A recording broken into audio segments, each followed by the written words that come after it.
দিনাজপুরের পার্বতীপুরে দীর্ঘদিন যাবৎ নানা কৌশলে সরকারি বিভিন্ন ভাতা ভোগীর টাকা হাতিয়ে নিয়ে আসছিল একটি সংঘবদ্ধ চক্র।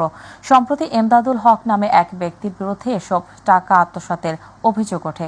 ভুক্তভোগীরা জানান, ভাতা করে দেওয়ার নামে দীর্ঘদিন যাবৎ বিভিন্ন এলাকা থেকে মোটা অঙ্কের ঘুষের টাকা হাতিয়ে নিয়ে আসছিল অভিযুক্ত এমদাদ। দীর্ঘদিনেও ভাতার টাকা না পাওয়ায় সংশ্লিষ্ট দপ্তরে গেলে ভাতাভোগীরা পরিবর্তে এমদাদের অ্যাকাউন্টে ভাতার টাকা লেনদেনের সত্যতা পাওয়া যায়। এ বিষয়ে ক্যামেরার সামনে কথা বলতে রাজি হননি অভিযুক্ত এমদাদুল। কি করছি আমি কিছু জানি না। মেম্বারের সহযোগী এমদাদুলের নাম্বার, আমার কাছ থেকে 8,000 টাকা নেওয়া হয়েছিল।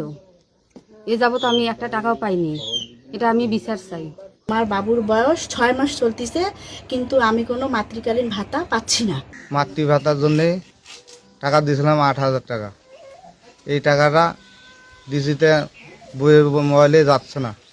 আপনার নাম্বার কেন টাকা দেওয়া হয়েছে ওখানে? আপনার নাম্বারটা কেন দিয়েছেন? নাম্বার কে দিল এইটা বলেন ভাই, আপনি কেন আপনার নাম্বার দিয়েছেন?